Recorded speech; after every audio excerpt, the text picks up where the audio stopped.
Seja muito bem-vindo ao nosso canal, Cláudio Corgozinho aqui, e no vídeo de hoje nós vamos dar continuidade ao estudo do livro Pai Rico, Pai Pobre, o que os ricos ensinam aos seus filhos sobre dinheiro, de Robert Kiyosaki, um livro sobre educação financeira que transformou a minha vida e vai transformar a sua também. Se você está chegando aqui agora, esse é o primeiro vídeo, não comece a assistir essa websérie a partir daqui, porque nós já estamos, se não me engano, na 9ª parte. Você precisa fazer da maneira correta. Volte no primeiro vídeo, o primeiro vídeo se chama Introdução, e a partir daí siga a sequência. Estão todos os vídeos numerados, não tem como você errar. E a partir disso você vai chegar aqui e vai entender tudo que está acontecendo. Se você começar daqui em diante, você não vai entender absolutamente nada e simplesmente vai perder o seu tempo, vai ficar desmotivado e as coisas não vão acontecer. Eu não vou fazer resumo do que nós já falamos nos vídeos anteriores, porque são verdadeiras aulas, e esse vídeo eu já te preparo, já te aviso, é um vídeo longo, porque quem está aqui seguindo essa websérie é quem de fato quer alteração, transformação e experiências novas de vida. Portanto, eu não estou aqui para fazer resuminhos de livros, não vai ser aquelas mãozinhas desenhando, desenho animado para entreter ninguém. A função nossa aqui é transformar a sua vida. Portanto, preste bastante atenção, faça anotações, porque nós já vamos continuar a nossa leitura e crítica desse livro. Pois bem, continuando, tem um subtítulo que diz assim: a história de como a conquista de um sonho financeiro se transforma em um pesadelo financeiro. Mas como assim? Conquistar dinheiro, conquistar sucesso, e isso depois vira em um pesadelo, ou seja, problemas. O que será que o Robert está querendo dizer? Vamos lá. A visão cinematográfica de pessoas trabalhadoras tem um padrão definido. Recém-casados, jovens, altamente instruídos, felizes, mudam-se para um de seus pequenos apartamentos alugados. Imediatamente percebem que estão poupando dinheiro, porque dois podem viver com a mesma despesa de um. O problema é que o apartamento é apertado. Decidem então poupar para comprar a casa dos seus sonhos e ter filhos. Eles têm duas rendas e se concentram em suas carreiras. Suas rendas começam a aumentar e a aumentar. Então, nós temos aqui dois desenhos para ilustrar essa situação. São dois retângulos. Lembra do retângulo renda-despesa e o retângulo ele deitado, ativo e passivo. É justamente isso que você tem que desenhar de novo aí, e você vai fazer uma bolinha dentro do quadrado da renda, aumentando, porque são duas pessoas vivendo com a despesa de uma pessoa, que ele está dizendo aqui. Ou seja, são duas fontes de entrada e uma fonte pequena de saída, e está tudo perfeito até agora. Mas vamos ver o que o Robert conta. E as despesas, normalmente, elas aumentam um pouco, porque o que ele disse aqui é que a despesa é basicamente de uma pessoa só. A despesa no primeiro, para a maioria, são os impostos. Muitas pessoas pensam que se trata do imposto de renda, mas para a grande parte dos americanos, o que pesa mais é a Seguridade Social. Para o empregado, parece que a contribuição para a Seguridade Social, combinada com a do Medicare, é de cerca de 7,5%, mas na verdade é de 15%, porque o empregador deve dar uma contrapartida do mesmo montante. Essencialmente, esse é um dinheiro que o empregador não pode pagar a você. Além disso, você ainda paga imposto de renda sobre a quantia deduzida de seus salários para a Seguridade Social. Renda essa que você nunca recebeu, porque foi transferida na fonte para a Seguridade Social. Ou seja, o próprio patrão, ele desconta. Nós estamos falando aqui de uma situação vivida nos Estados Unidos, mas que no Brasil se aplica com as devidas regras, com as devidas alterações, mas é basicamente a mesma coisa. Então, o passivo aumenta. É o que ele quis dizer aqui desde o princípio desse parágrafo, onde ele disse aqui que as despesas aumentam. Continuando. Então agora nós temos aqui o quadro dos ativos e passivos, e o passivo com uma seta para cima, uma seta subindo, indicando que o passivo, as despesas, elas estão também aumentando. Ficou claro para você? Se não ficou claro, usa aqui embaixo a caixa de comentários para deixar suas dúvidas, que eu esclareço para você com o maior prazer. Mas se você já adquiriu o Pai Rico, Pai Pobre, se você está fazendo esta leitura, acompanhando o vídeo com a leitura no seu próprio livro, você vai entender bem o que o autor está dizendo. Talvez para você que não tenha o livro fique um pouquinho confuso, mas eu vou fazer o maior esforço para te esclarecer nos comentários abaixo. Fica completamente à vontade então para colocar as suas dúvidas aqui embaixo. Isso é visto mais claramente se voltarmos ao caso do jovem casal. Em consequência, lembra o casal? Duas pessoas com as suas carreiras, elas então se casam, a renda aumenta dentro de casa, elas vão viver dentro de um apartamento pequeno, aluguel, mas em contrapartida são duas fontes de entrada, duas fontes de renda e uma fonte pequena de saída, que é as despesas do casal, que geralmente pessoas jovens, quando se casam, as despesas são sempre muito baixas e não comprometem de forma muito agressiva os rendimentos do casal. Vamos dar continuidade. Isso é visto mais claramente se voltarmos ao caso do jovem casal. Em consequência do aumento das suas rendas, eles resolvem comprar a casa de seus sonhos. Aí eles estão aumentando as despesas deles. Vamos ver o que o Robert vai dizer. Uma vez adquirida a casa, eles pagam um novo imposto, chamado Imposto de Propriedade. É o IPTU do Brasil. Então, eles compram um carro novo, novos móveis e novos eletrodomésticos para montar um novo lar. E de repente acordam e a coluna do passivo está atulhada de dívidas hipotecárias e do cartão de crédito. Agora eles estão aprisionados na corrida dos ratos. Chega o primeiro filho, eles trabalham ainda mais dinheiro e mais impostos, a chamada escalada da alíquota. Um cartão de crédito chega pelo correio, eles o usam, mais despesa. Uma financeira telefona e diz que seu maior ativo, sua casa, teve seu valor aumentado. A empresa oferece um empréstimo de consolidação porque sua ficha é tão boa e lhes diz que o mais inteligente a fazer é zerar os altos juros ao consumidor, liquidando o seu débito junto ao cartão de crédito. E além de tudo, os juros pagos sobre a hipoteca imobiliária podem ser deduzidos do imposto de renda.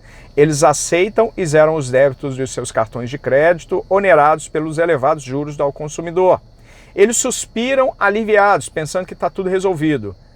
A dívida com o cartão de crédito está encerrada. Agora suas dívidas de consumo estão somadas à hipoteca imobiliária da sua casa própria.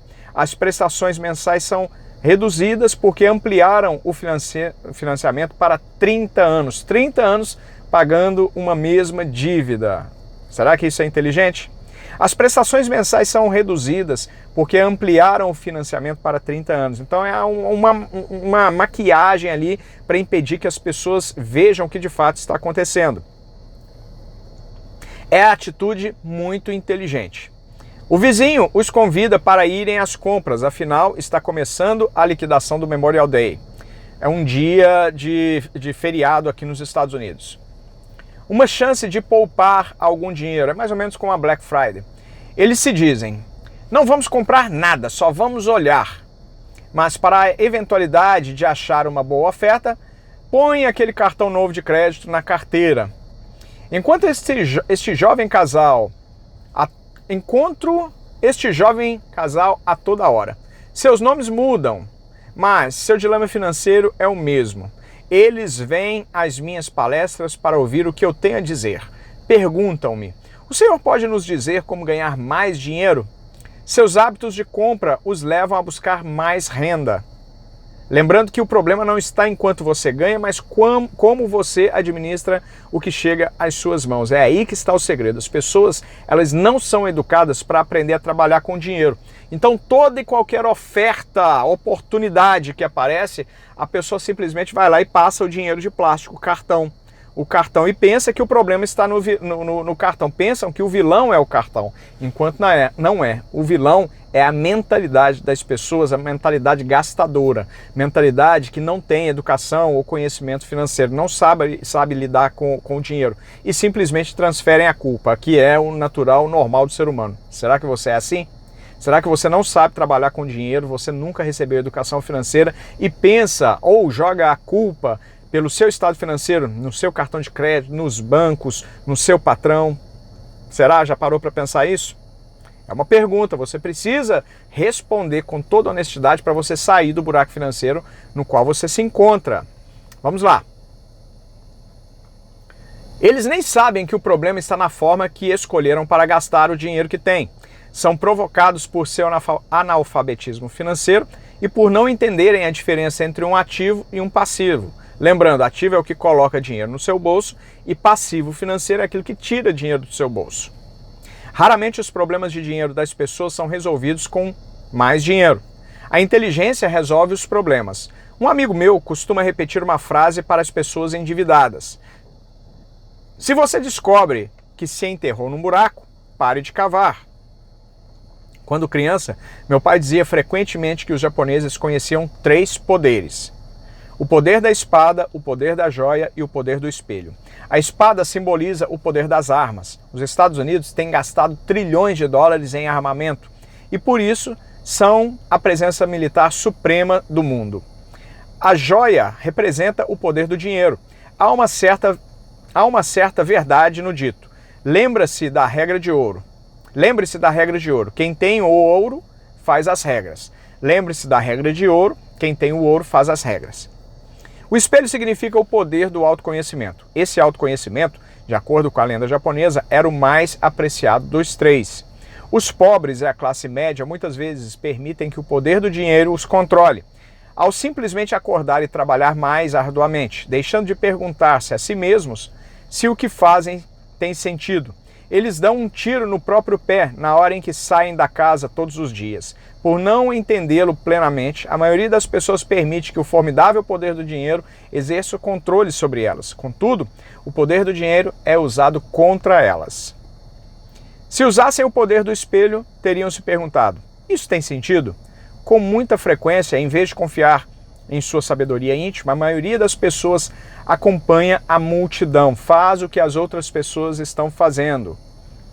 Isso é terrível. É quando, por exemplo, uma pessoa, por observar, por notar que todos os seus amigos estão com um iPhone 11, um iPhone novo, ela vai lá e faz mais uma dívida, mais uma parcela, mais um compromisso financeiro, simplesmente para ficar no mesmo status ou pensar ficar no mesmo status das outras pessoas, dos seus amigos. Então ela simplesmente está acompanhando a boiada. Espero que você não faça isso, que você não entre por esse caminho, porque isso é um tiro no pé, como está escrito aqui. Conformam-se em vez de questionar. Muitas vezes repetem sem pensar o que lhes foi dito.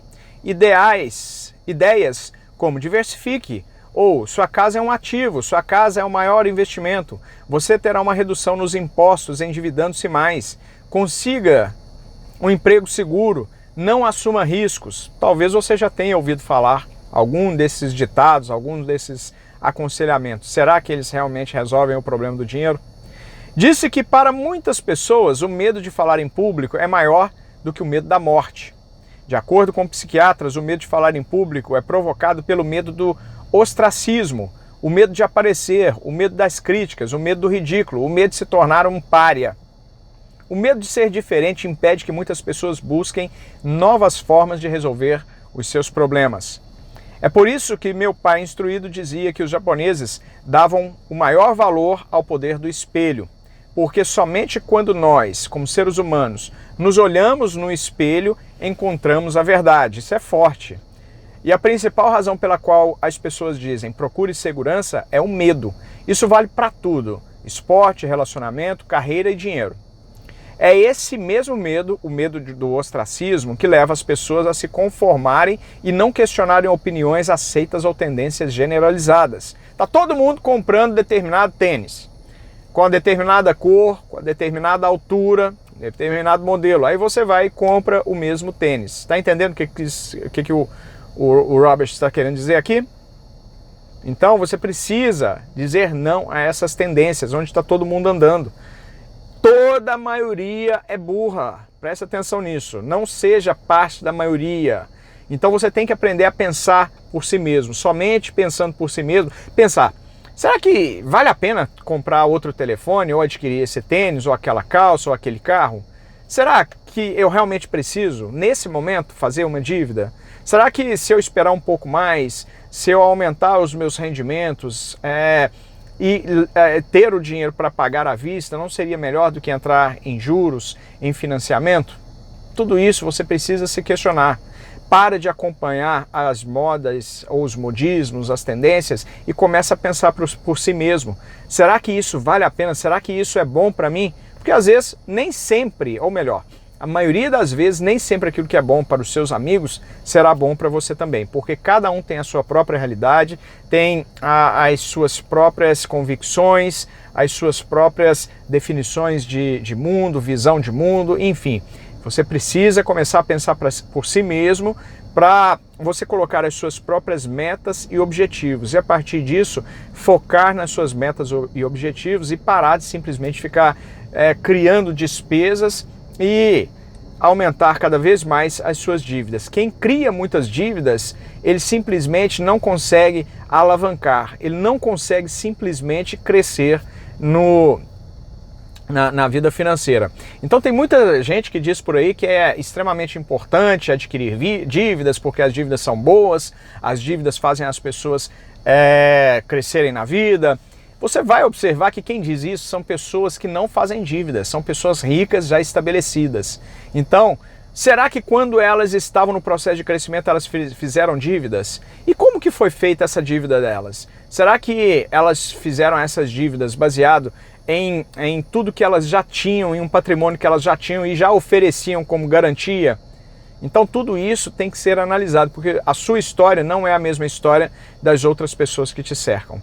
Presta bastante atenção nisso, porque isso é muito sério. A sua história é a sua história e ninguém, além de você, é responsável por ela.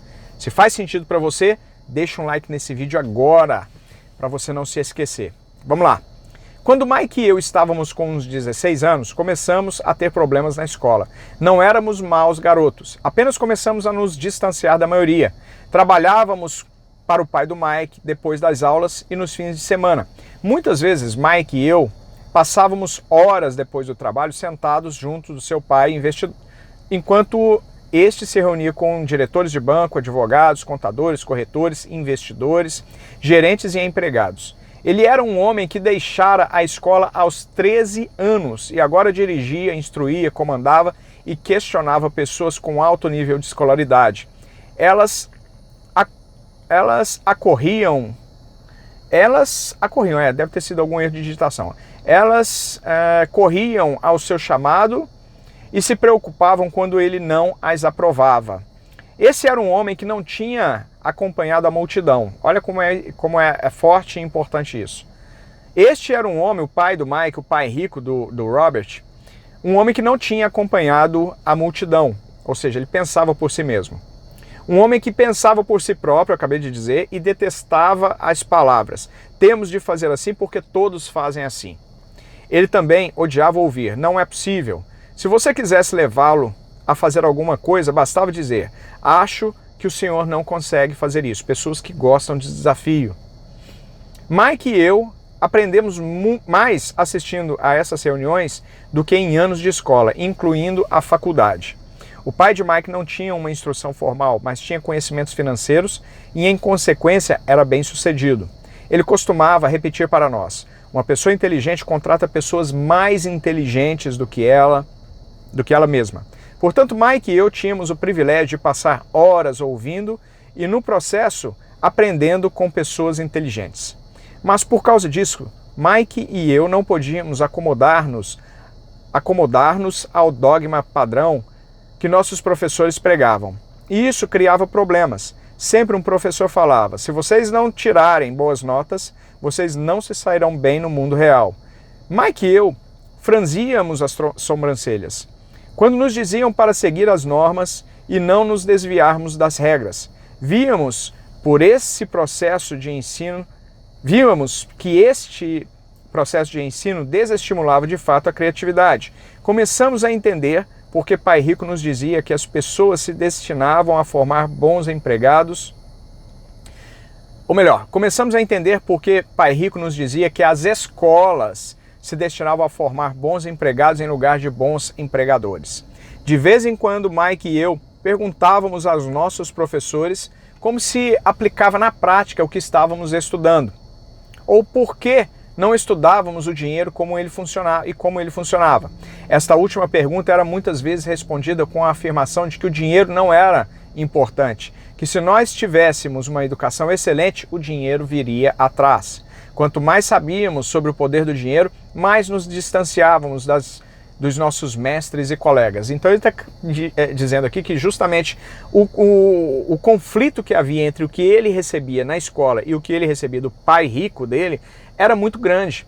E, claro, ele dava ouvidos ao que ele aprendia junto com o pai rico ali na prática, que ele via. E não era simplesmente aquela questão de teoria em sala de aula, quadro negro, e discutindo fórmulas, e discutindo matemática, tudo teoria, que quando a gente vai para a prática, a gente vê que é completamente diferente. Quanto mais sabíamos sobre o poder do dinheiro, mais nos distanciávamos de nossos mestres e colegas. Meu pai instruído nunca me pressionava em relação às notas. Muitas vezes me perguntei por quê. Ele, porém, começou a discutir sobre dinheiro. Com 16 anos, já tinha provavelmente uma base de conhecimento sobre dinheiro melhor do que minha mãe e meu pai. Eu sabia escriturar livros contábeis, ouvia especialistas em tributação, advogados especializados em questões empresariais, gerentes de bancos, corretores imobiliários e investidores. Meu pai falava com professores. Ou seja, enquanto o pai do Robert ele sempre ficava ali restrito ao mundo acadêmico dele, o pai do Mike, o pai rico, ele estava sempre envolto de pessoas do mundo real, tratando de questões reais, de compra e venda, tratando de negócios, de negociações. Então, nesse ambiente é que ele aprendeu tudo que ele sabe e ele transformou todo esse conhecimento no livro que nós estamos estudando nesse exato momento. Então, ele já tinha conhecimento prático de como as coisas funcionavam, né? Ele deu alguns exemplos aqui a respeito de escrituração de livros, ouvia especialistas de tributação, advogados, contadores, enfim, e isso trouxe para ele, ainda muito jovem, muito cedo, muita experiência. Certo dia, meu pai falou de nossa casa, que nossa casa era seu maior investimento. Uma discussão um tanto desagradável teve início, quando eu lhe mostrei por que não achava que uma casa fosse um bom investimento. Ou seja, ele criou uma certa situação com o pai, uma situação de desconforto, porque o pai, afinal de contas, era PhD, era professor universitário, e ele pensava que a casa dele era o seu maior patrimônio, o seu maior investimento. E o Robert, que era uma criança, um adolescente aí de 16 anos, ele começou a mostrar para o pai dele que ele estava enganado. Imagina, você discutir com o seu pai, uma pessoa que tem muito mais experiência de vida, e naturalmente nós olhamos para essas pessoas e pensamos que elas sabem mais, mas nem sempre isso é uma verdade. E o Mike está relatando justamente isso aqui. O diagrama a seguir ilustra a diferença na percepção de meu pai rico e de meu pai pobre, no que se refere a casas. Um pensava que a sua casa era um ativo, o outro que era um passivo. Como que o pai rico pensava? Então, desenhe aí o mesmo retângulo. No lado esquerdo você vai escrever ativo, no lado direito passivo. Um retângulo você divide no meio 2 quadrados. No quadrado da esquerda ativo, no quadrado da direita passivo. Pai rico entendia que a casa, agora escreva casa do lado passivo. Pai rico entendia que uma casa era um passivo. Pai pobre, agora o mesmo desenho, ativo e passivo, ok? Como que o pai rico enxergava a casa dele? Como sendo um ativo. Então desenhe isso para você visualizar, ou se você está com um livro em mãos, você já vai estar visualizando essa situação. Pai rico, casa é um passivo. Pai pobre, casa é um ativo. Lembrando que vai depender do uso que você dá para essa casa. Se a sua casa é para o seu uso próprio, como era a casa do pai do Robert, aí a casa se torna um passivo, segundo a visão do pai rico. Mas se a sua casa, se você adquire um imóvel e esse imóvel é colocado para aluguel, então você, na verdade, tem um ativo em mãos. Então você tem que analisar a situação concreta para você saber definir se é um ativo ou se é um passivo. Lembro-me que tracei o diagrama a seguir para mostrar a meu pai a direção do fluxo de caixa. Também lhe mostrei as despesas que acompanhavam a posse de uma casa. Uma casa maior representa despesas maiores e o fluxo de caixa sai pela coluna das despesas. Atualmente, ainda ouço contestações à ideia de que uma casa não é um ativo e sei que para a maioria das pessoas ela não é o seu maior investimento, como também seu sonho. Ela não é só seu maior investimento, como também seu sonho. E sermos donos da nossa moradia é melhor do que nada. Eu ofereço simplesmente uma maneira alternativa de encarar esse dogma popular. Se minha mulher e eu fôssemos comprar uma casa maior, mais vistosa, nós a encararíamos não como um ativo, mas como um passivo, já que iria tirar dinheiro dos nossos bolsos. Aqui vai o argumento que desenvolvo. Na verdade, não espero que a maioria das pessoas concorde com ele, uma vez que um lar agradável é um fator emocional. E no que se refere a dinheiro, grandes emoções tendem a reduzir a inteligência financeira. Então nós vamos parar por aqui. Já falamos bastante coisa no vídeo de hoje, reforçando conceitos que nós já vimos e estamos nos aprofundando cada vez mais nesses conceitos de pai rico, pai pobre. E o que eu te aconselho a fazer é o que eu venho aconselhando desde o princípio. Faça anotações e agora volte e assista esse vídeo de novo, porque você precisa fazer as suas próprias referências, você precisa escrever os seus próprios insights. Então faça setinhas, busque no texto que você escreveu, acrescentar, tornar o seu texto ainda mais rico com novos insights, porque eu tenho certeza que você vai conseguir fazer isso e vai conseguir tirar deste aprendizado muito mais do que você já tirou até agora. Um grande abraço, espero que você esteja gostando, e se está gostando, se inscreva no canal para acompanhar não só essa websérie, mas as outras que virão. Deixe o seu like, ative as notificações, quaisquer dúvidas e comentários nas caixas abaixo, logo abaixo aqui desse vídeo, e compartilhe nas redes sociais para fortalecer o nosso canal e trazer mais pessoas. Grande abraço e nos vemos no próximo vídeo. Muito obrigado.